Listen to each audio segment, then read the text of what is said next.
जून महिना हा 126 वर्षातला सगळ्यात कोरडा महिना ठरला. सर्वात कमी पावसाचा महिना ठरलाय.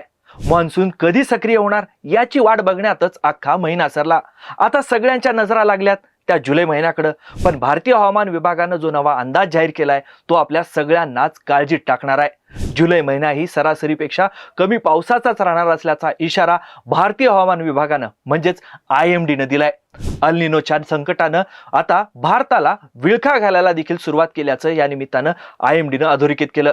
त्यामुळेच आजच्या व्हिडिओमध्ये आपण जुलैमध्ये पाऊस कुठं आणि किती पडणार आहे, विदर्भ आणि मराठवाड्यासाठी काय अंदाज वर्तवण्यात आलाय, शेतीवर आणि धरणांवर याचं काय संकट ओढावले आणि या सगळ्या संकटात थोडा तरी काही दिलासा मिळणार आहे का, या सगळ्या प्रश्नांची उत्तरं आपण आजच्या साधं सोपं मध्ये शोधणार आहोत. त्यामुळे व्हिडिओ शेवटपर्यंत बघा. आणि पुढे जाण्याआधी आपल्या सगळ्यांना विनंती आहे की तुम्ही अजूनपर्यंत TOD मराठी चॅनलला युट्यूबवर सबस्क्राईब केलं नसेल तर प्लीज लगेच सबस्क्राईब करा, सोशल मीडियावर फॉलो करा. नमस्कार, मी सदानंद घायल, तुम्ही बघताय TOD मराठी. यंदाच्या जून महिन्यात मोसमी पावसात ऐतिहासिक तूट नोंदली गेली आहे. त्यामुळे सुरुवातीलाच आपण जून मध्ये नेमकं काय झाले ते समजून घेऊ. जून हा मोसमी पावसाचा पहिला आणि अत्यंत महत्वाचा महिना असतो. हवामान विभागानं सुरुवातीला अंदाज वर्तवला होता की जून मध्ये 92% पाऊस पडेल, पण प्रत्यक्षात देशात तब्बल 40 ते 42% पावसाची या महिन्यामध्ये तूट नोंदली गेली. जून मध्ये देशात साधारणपणे 165.3 मिलीमीटर पाऊस पडतो, पण यंदा तो अवघा 99.5 मिलीमीटर इतकाच पडलाय.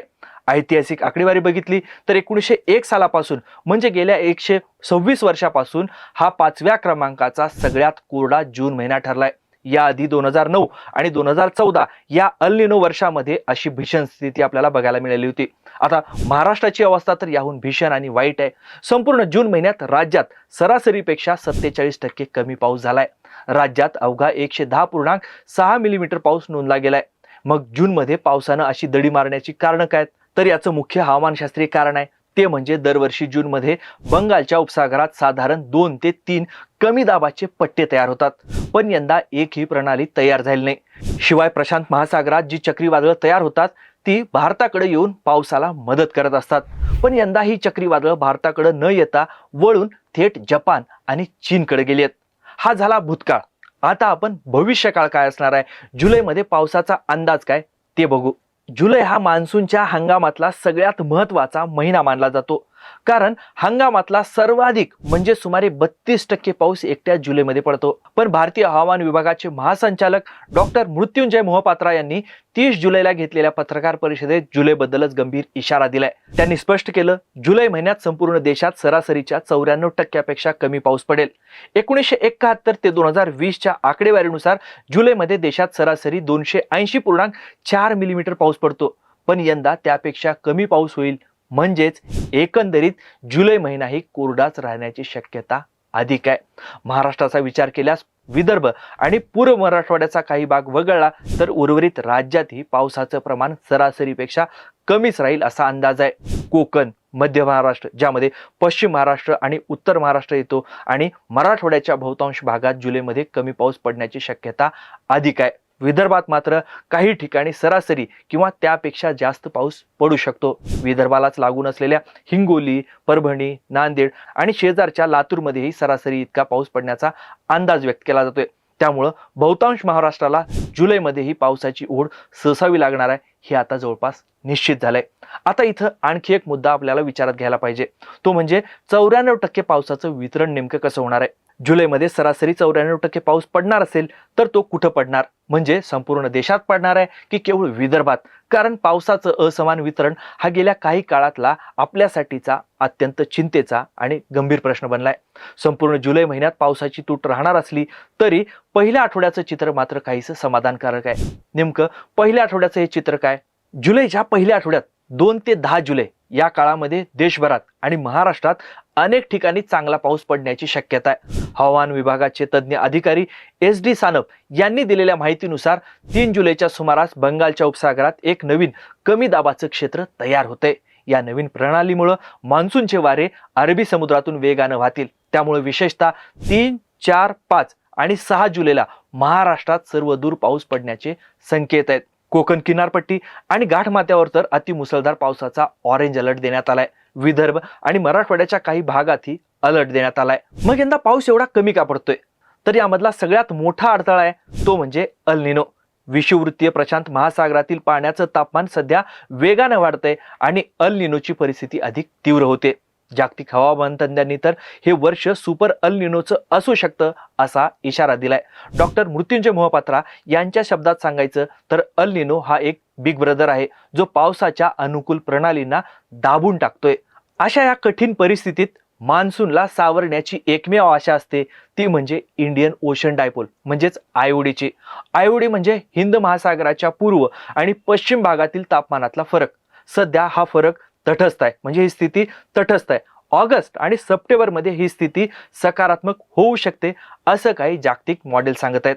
आयओडी सकारात्मक झाल्यास तो एल निनोचा प्रभाव थोडा कमी करून पावसाला मदत करू शकतो. पण डॉक्टर मोहपात्रा यांनी आयओडी हा एल निनो एवढा बलवान नाही, त्यामुळे तो पावसाची जी तूट निर्माण झालेली आहे ती भरून काढू शकेलच याची शाश्वती नाही असं स्पष्ट करतात. आता आपण सगळ्यात महत्त्वाच्या मुद्द्याबद्दल बोलणार आहोत, तो म्हणजे शेती. शेतीचं काय होणार? मान्सून आणि शेती हा भारतीय अर्थव्यवस्थेचा खरा अर्थमंत्री आहे असं म्हटलं जातं.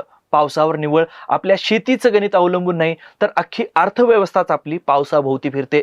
यंदा तर पावसानं मारलेल्या दडीचा सगळ्यात मोठा फटका देशातल्या राज्यातल्या खरीप हंगामाला बसलाय. केंद्रीय कृषी विभागाच्या ताज्या आकडेवारीनुसार देशातल्या खरीप पेरण्यांमध्ये गेल्या वर्षीच्या तुलनेत यंदा तब्बल 23% घट झाली आहे.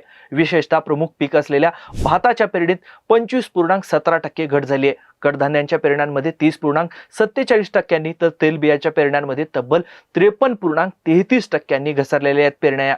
या उलट पाणी टंचाई असतानाही ऊसाच्या लागवडीत मात्र किंचितशी वाढ झालेली आहे. धरणांची परिस्थिती तर याहून भीषण आहे. केंद्रीय जल आयोगाच्या अहवालानुसार 25 जून पर्यंत देशातल्या 166 प्रमुख जलाशयांमध्ये साठवण क्षमतेच्या केवळ 26.37% इतकाच उपयुक्त जलसाठा उरलाय. गेल्या वर्षी याच काळात या धरणांमध्ये जितकं पाणी होतं त्यापेक्षा हे प्रमाण 25% कमी आहे. तब्बल 55 धरणांमधील पाणी साठा 80%हून कमी असून त्यापैकी 29 धरणांमध्ये तर तो 50%हून खाली गेलाय.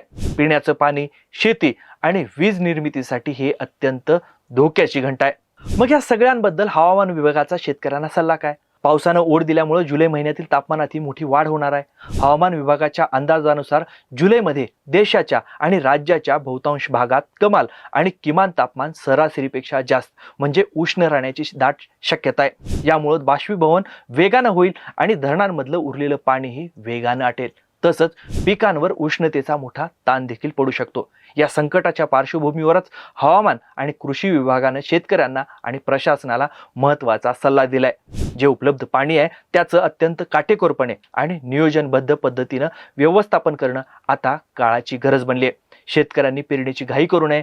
पावसाचा अंदाज घेऊन आणि जमिनीत पुरेशी ऊल आल्यावरच पेरणीचा निर्णय घ्यावा असं सांगण्यात आलेलं आहे. तसंच गरज पडल्यास आपत्कालीन पीक पद्धतीचा अवलंब करावा असा स्पष्ट सल्ला देण्यात आलाय. थोडक्यात काय तर जुलै महिना मान्सूनसाठी आणि पर्यायानं आपल्या अर्थव्यवस्थेसाठी अत्यंत कठीण जाणार आहे.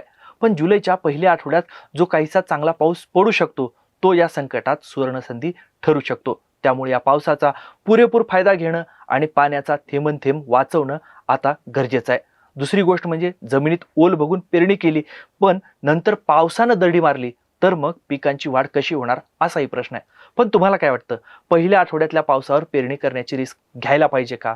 आपल्या सरकारची दुष्काळ तयारी पुरेशी आहे का? कमेंट करून तुमची मतं नक्की सांगा. हे माहितीपूर्ण विश्लेषण तुम्हाला आवडलं असेल तर व्हिडिओला लाईक करा, व्हिडिओ मित्रमंडळींना शेअर करा आणि हवामानाच्या अशाच अधिकृत माहितीसाठी आपल्या TOD मराठी चॅनलला यूट्यूबवर सबस्क्राईब करायला विसरू नका. सोशल मीडियावर फॉलो करा. हा व्हिडिओ शेवटपर्यंत बघितल्याबद्दल आपल्या सगळ्यांचे खूप खूप धन्यवाद.